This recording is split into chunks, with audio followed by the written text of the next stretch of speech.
家有吃过用这样子的一个手法来做鸭肉哦。不过因为一般鸭肉我们在市场上不见得很容易找得到，在烹煮的过程也比较麻烦，比较麻烦。对，所以呢，如果你要吃鸭肉，那不好意思，就请大家到餐厅去吃这道料理。那我们瑞昌呢，把它改成呢是油葱鸡，对，用鸡肉取代这个鸭肉。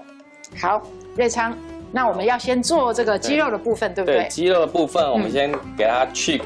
我们今天选用这个肉鸡，是对，因为我们主要是吃这个软嫩的口感。好，我们稍微去个筋，剁一下。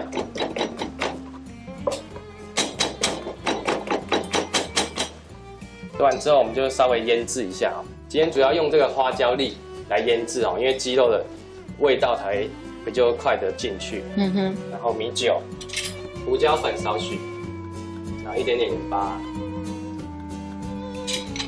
做一个腌制的一个动作，大概要腌多久呢？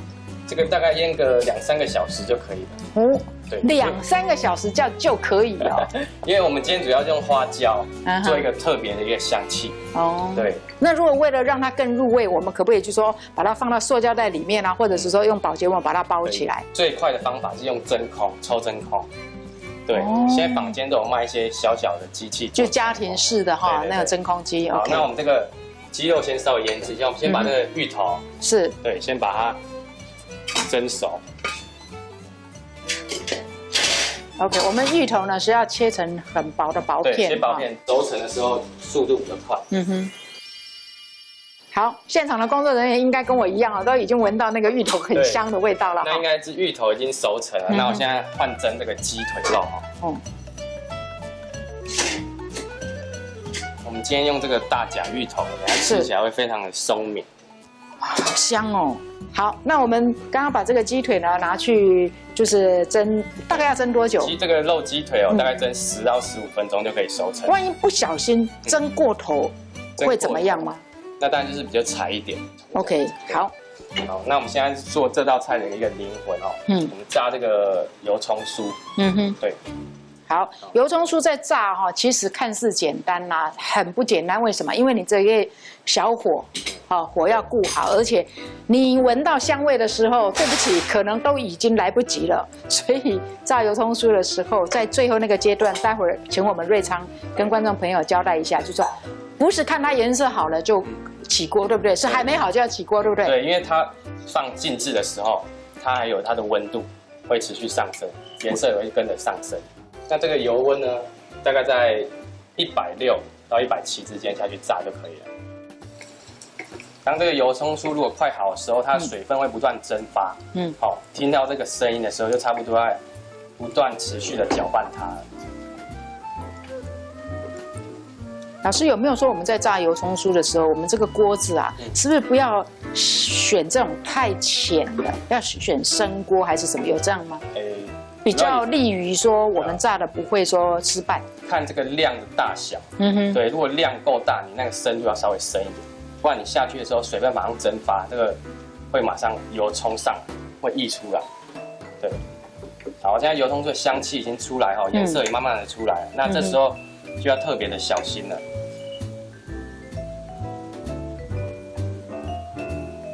好，已经开始变成金黄色的阶段，就快要可以起锅喽。这金黄色的颜色，我们就把它沥出来。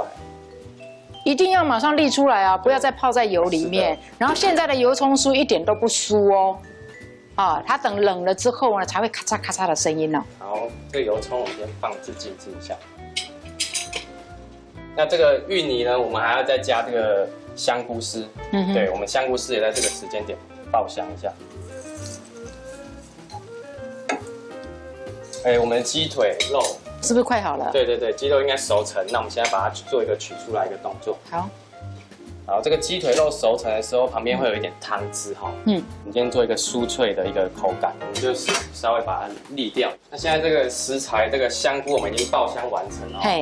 我们现在跟一个芋泥做一个结合的一个动作。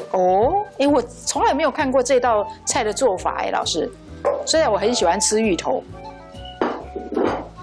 芋泥下来之后，这个一定要趁热搅拌，比较好搅拌。然后加入我们的香菇，然后油葱酥。油葱酥这个时候也全部下了。芋头带一点油葱酥的话，香气哦，好台哦。对。然后我们稍微搅拌一下哈。哦，我们这道菜呢，除了这个芋泥之外呢，还有非常非常香的咸鸭那个一个蛋黄吗？咸蛋黄哦，我们等一下把它已经蒸熟之后呢，把它切碎，对，等一下把它包覆在这个芋头跟这个鸡肉的里面哦。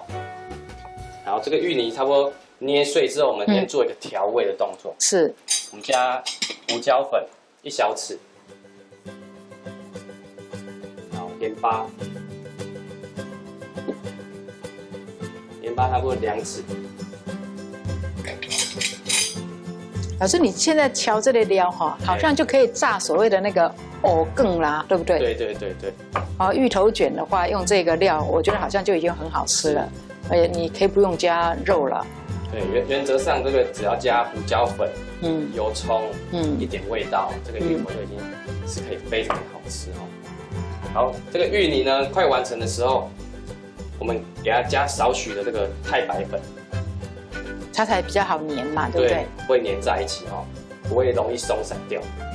所以这个都要趁它还有温度的时候来操作哈。是的，这样这个芋头才不会干掉，然后变硬，这样就不好搅拌。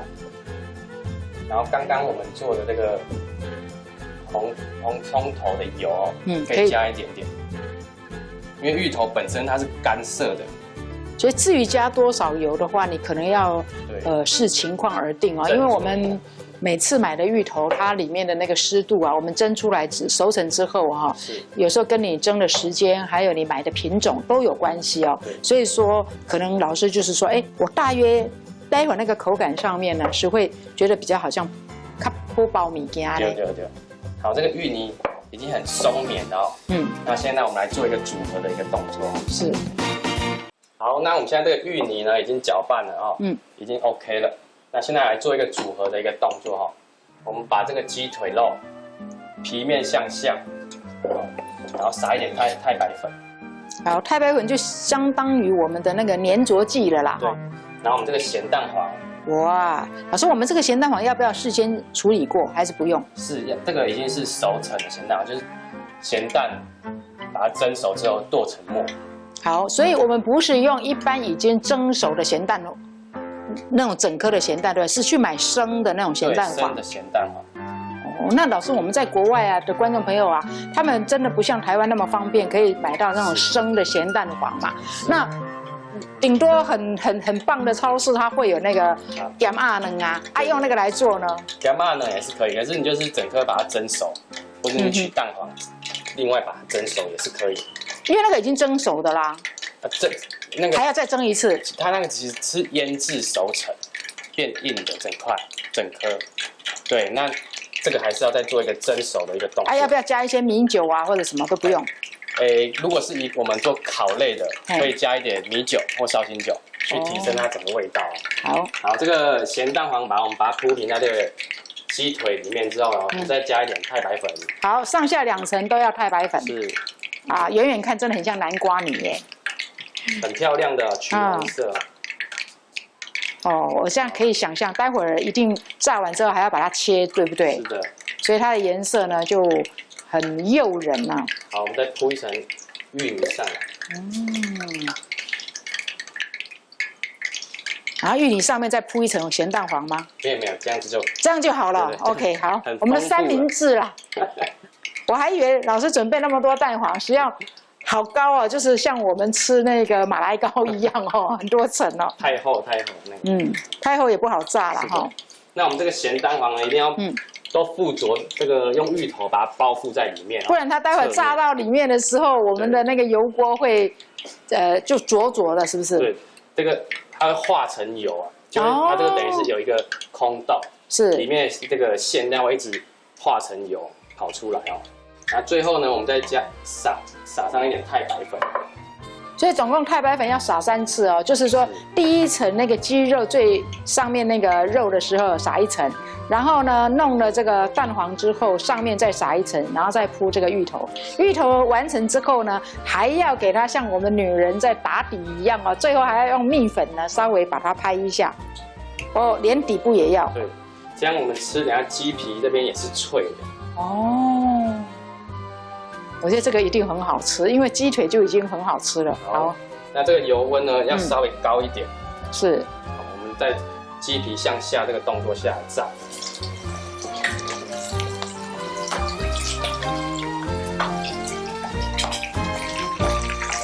当水分这个声音越大的时候，就代表它水里面释放出来水分越来越多了。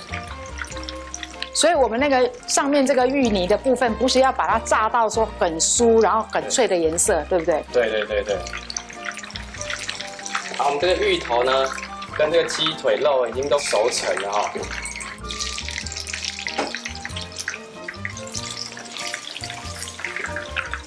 好，我们来做一个切割哈。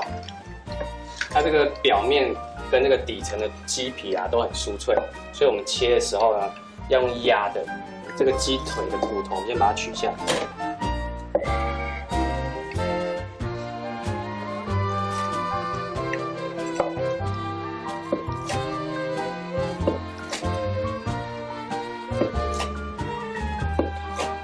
好，好香哦，那个芋头的味道。是。最上面我们做一个点缀动作，刚刚的油葱酥是，把它铺上来。远远看好像干贝丝哦。再撒上这个香菜啊。今天这一道呢，用芋头跟蛋黄来做的这个油葱鸡呢，我相信观众朋友呢应该会觉得还蛮有意思的。为什么？因为我们很少想到会把这个蛋黄跟这个鸡肉呢一起做一个搭配。对。那这从这个侧面看，那个颜色就有我看到了，很美，很像南瓜哈。所以你们如果怕胆固醇太高的话，老师是不是也可以用南瓜泥来代替？可以，地瓜、南瓜都可以。都可以哈。